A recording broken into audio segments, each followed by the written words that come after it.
বন্ধুরা আজকে আমি প্রিন্সের সাথে পার্টিতে গেছিলাম আর ওখানে গিয়ে প্রিয়া আমার সাথে লড়াই শুরু করে দিয়েছে। এরপরে প্রিয়া আমাকে পানিতে ধাক্কা দিয়ে ফেলে দেয়। আরে তুমি এটা কি করে ফেললে, আমাকে বাঁচিয়ে নাও। আরে জিনি তুই এখন পানিতে ডুবে মর। আর আমি প্রিন্সের সাথে বিয়ে করতে গেলাম। আরে আরে আওয়াজ কিসের আসছে? আর আমার জিনি কোথায় গেল?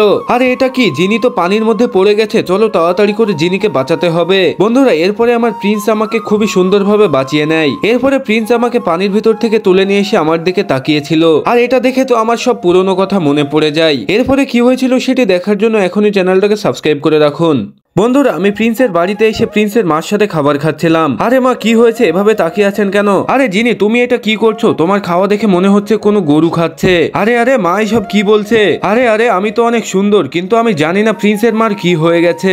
আরে জিনি আমি তো তোমার সাথে মজা করছিলাম, চলো আজকে আমরা দুজনে শপিং করে আসি। আরে আমিও যাব তোমাদের সাথে। বন্ধুরা এরপরে আমরা সবাই শপিং করতে চলে আসি। শপিং করার শেষে প্রিন্স আমাদের দুজনের অনেক সুন্দর সুন্দর ছবিও তুলে দেয়। এরপরে আমরা তিনজন সারাদিন অনেক বেশি মজা করি। আর প্রিন্সের মা তো আমাকে অনেক বেশি পছন্দ করে ফেলেছিল। মনে হচ্ছে প্রিন্সের সাথে এবার আমার বিয়েটা দিয়ে দিবে। এখন তোমরা নেক্সট পার্ট দেখার জন্য এখনই চ্যানেলটাকে সাবস্ক্রাইব করে রাখো। আরে অফিসের মধ্যে কেউ ভালোভাবে কাজ করে না। আরে তোমরা অফিসে এইসব কি করছো? আরে তুমি এটা কি করছো? তুমি অফিসে কাজ করতে আসো না লিপস্টিক লাগাতে আসো? আরে তুমি কে? তুমি এখান থেকে চলে যাও। আরে তুমি আমাকে চিনো না? তুমি যদি আর একটা কথা বলো তাহলে তোমাকে জব থেকে বের করে দিব। এখন থেকে সবাই ভালোভাবে কাজ করো, না হলে আমি সবাইকে জব থেকে বের করে দিব। বন্ধুরা আমি যখন লিফটে করে যাচ্ছিলাম তখনই আমার এক্স বয়ফ্রেন্ডের সাথে দেখা হয়ে যায়। আরে জিনি কেমন আছো? আমার সাথে কথা তো বলো। আরে তুমি এখন আমার সাথে কথা বলো না, আমি তোমাকে এখন চিনি না। বন্ধুরা এরপরে এই ছেলেটা আমার আবারও বয়ফ্রেন্ড হতে চাচ্ছিল, কিন্তু এই ছেলেটাকে আমার একদমই পছন্দ না। সেজন্য আমি তাড়াতাড়ি করে লিফট থেকে চলে আসি। বন্ধুরা আমার মা আমাকে জবরদস্তি বিয়ে দিতে চাচ্ছিল। আরে আরে জিনি তুই কোথায় পালাচ্ছিস? দাঁড়িয়ে যা, তুই তো আমাকে দেখেই পালাচ্ছিলিস তাই না? আরে জিনি তুই আর এখন বাহানা করিস না, তুই এখন অনেক বড় হয়ে গেছিস। আরে না না মা, তুমি এসব কি বলছো? আমি এখনো বড় হইনি, এখন আমি বিয়ে করতে পারবো না। আরে জিনি এই যে দেখ তোর জন্য কতগুলা ছেলে এসেছে, তুই কাকে পছন্দ করছিস? আরে এইসব কি? এখন তো মনে হচ্ছে আমি পাগল হয়ে যাব। এখন তো তুই বিয়ে করবি না? আরে না মা, এখন আমি বিয়ে করতে চাই না। আরে তোমার ফেসবুক আইডিটা দাও, তোমার হোয়াটসঅ্যাপ দিয়ে দাও। বন্ধুরা আমি প্রিন্সকে ছেড়ে একটা বুড়োর গার্লফ্রেন্ড হয়ে গেছি। আরে জিনি লুকিয়ে পড়ো, প্রিন্স চলে এসেছে। আরে জিনি এইসব কি করছে? জিনি তো আমার গার্লফ্রেন্ড ছিল।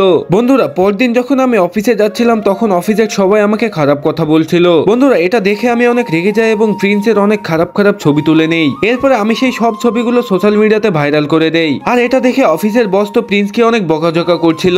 আর এদিকে আমি বসের জন্য কফি নিয়ে গিয়ে বসের কাছে ভালো হয়ে গেছি। আর প্রিন্স আমার দিকে কিভাবে তাকিয়ে আছে দেখুন। নেক্সট পার্ট দেখার জন্য এখনই চ্যানেলটাকে সাবস্ক্রাইব করে রাখুন।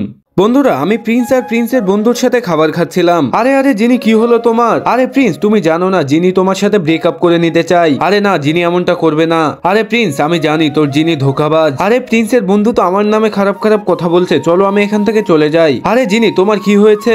আরে জানি না প্রিন্স, আমি অনেক অসুস্থ হয়ে গেছি। বন্ধুরা আমার অসুস্থতার কথা শুনে প্রিন্স সব কাজগুলো একাই করছিল, আমাকে একটুও কোনো কাজ করতে দিচ্ছিল না। আমি যখন পানি খেতে যাচ্ছিলাম তখন প্রিন্স অনেক রেগে গেছিল। প্রিন্স তাড়াতাড়ি করে গিয়ে আমার জন্য পানি নিয়ে চলে আসে। বন্ধুরা মনে হচ্ছে প্রিন্স আবারও আমাকে আগের মতো ভালোবাসতে শুরু করেছে।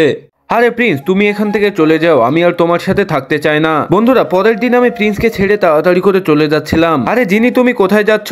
আরে আমি কোথায় যাচ্ছি তোমার জানার দরকার নেই। আরে জিনি আমাকে ছেড়ে চলে যাচ্ছে, জিনিকে আটকানো দরকার। আরে জিনি এই বুড়োর সাথে কোথায় যাচ্ছে, চলো গিয়ে দেখি তো। আরে আমি তো কিছুই বুঝতে পারলাম না, জিনি ঘরের মধ্যে কি করতে চলে গেল। চলো এই দরজাটাকে ভেঙে দেখি তো। আরে জিনি তুমি কোথায় আছো? আরে ওই যে দেখ তোর জিনি। বন্ধুরা আসলে এই গুন্ডাগুলো আমার জিনিকে কিডন্যাপ করে নিয়েছিল। আর আমি এখানে জিনিকে বাঁচাতে এসে আমিও কিডন্যাপ হয়ে গেলাম। তারপরে আমাদের সাথে কি হয়েছিল সেটি দেখার জন্য এখনই চ্যানেলটাকে সাবস্ক্রাইব করে রাখুন। আজকে প্রিন্স পিয়ার সাথে যেগুলো করবে সবগুলো আমি ভিডিও করে নিব। আরে বাহ কি সুন্দর সুন্দর ছবি তুলেছে আমি। আরে এটা কি, মনে হচ্ছে প্রিন্স তো আমার কাছেই আসছে। আরে প্রিন্স তুমি এখানে কি করছো? আচ্ছা তুমি এখানে বসে বসে আমাদের ছবি তুলছো? আরে না না আমি তোমাদের ছবি তুলিনি, তুমি আমার কাছে আসবে না। আরে জিনি দাঁড়া, তোকে এখনই মজা দেখাচ্ছি। আরে বাঁচাও বাঁচাও, কেউ আমাকে বাঁচিয়ে নাও। আরে জিনি চিল্লিয়ে কোনো লাভ নাই, আমি তোকে এখন উঠিয়ে নিয়ে যাব। আরে তুমি এটা কি করছো? আমাকে ছেড়ে দাও। আরে প্রিন্স তুমি প্রিয়াকে কোথা থেকে নিয়ে চলে আসলে? বন্ধুরা এরপরে প্রিন্স আমাকে কিডন্যাপ করে তার বাসায় নিয়ে চলে যায়। তারপরে আমার সাথে কি হয়েছিল সেটি নেক্সট পার্টে আপনারা দেখতে পাবেন। বন্ধুরা প্রিন্স কোনো কাজ করে না, সারাদিন বাসায় বসে বসে ঘুমায়, সেজন্য আমি ওর গায়ে পানি ঢেলে দিয়েছি। আরে প্রিন্স তুমি এখানে বসে বসে কি করছো? আরে জিনি এইসব কি? তুমি সারাদিন আমাকে জ্বালাতন কেন করো? আরে প্রিন্স এই যে নাও তোমার ডিগ্রি, এটা নিয়ে গিয়ে তুমি জব খুঁজে নিয়ে আসো। আরে জিনি তুমি এই ডিগ্রিটা কোথায় পেলে? এটা তো ওই ডিগ্রি যেটাতে আমি ফেল হয়ে গেছিলাম। আরে জিনি আমি কোনো জব করতে পারবো না। আরে প্রিন্স, তুমি যদি জব না করো তাহলে আমরা কি খাবো? তুমি যদি জব না করো তাহলে আমি এখান থেকে চলে যাব। বন্ধুরা, কিছুদিন পরে প্রিন্স একটি ফিল্মের কাজ পেয়ে যায়। এরপরে প্রিন্স ওখান থেকে ভালো একটা আর্নিং করতে শুরু করে। এখন আমরা আমাদের সংসার অনেক ভালোভাবে চালাতে পারি। আরে আরে জিনি, তুমি কেমন আছো? আমি যে ছেলেটার কথা তোমাকে বলেছিলাম, ওই ছেলেটা তোমাকে অনেক ভালোবাসে। আরে না না প্রিয়া, ওইরকম ছেলে আমার প্রয়োজন নেই। ওই ছেলেটা তো সারাদিন বাসায় ঘুমিয়ে থাকে, তাছাড়া ওর কাছে তো অনেক টাকাও নেই যে আমি শপিং করতে চলে যাব। আরে না না জিনি, তুই এমনটা করিস না, ওই ছেলেটা তোর জন্য পারফেক্ট। আরে প্রিয়া, তুই এসব কি বলছিস? আমি এখানে ফেসে গেছি, আমাকে এখান থেকে বের কর। আর ওই প্রিন্সের উপরে আমি এতটাই রেগে গেছি, মনে হচ্ছে এটা ওর মাথায় মারি। আরে জিনি, তুমি এসব কি করছো? তুমি তো এখন আর বাচ্চা নেই যে তুমি এসব নিয়ে খেলা করছো। দাও, এগুলো সব আমাকে দিয়ে দাও, এগুলো আমি বাইরে বাচ্চাদের দিয়ে আসি। আরে না না, দাঁড়িয়ে যাও। বন্ধুরা, নেক্সট পার্ট দেখার জন্য এখনই চ্যানেলটাকে সাবস্ক্রাইব করে রাখুন।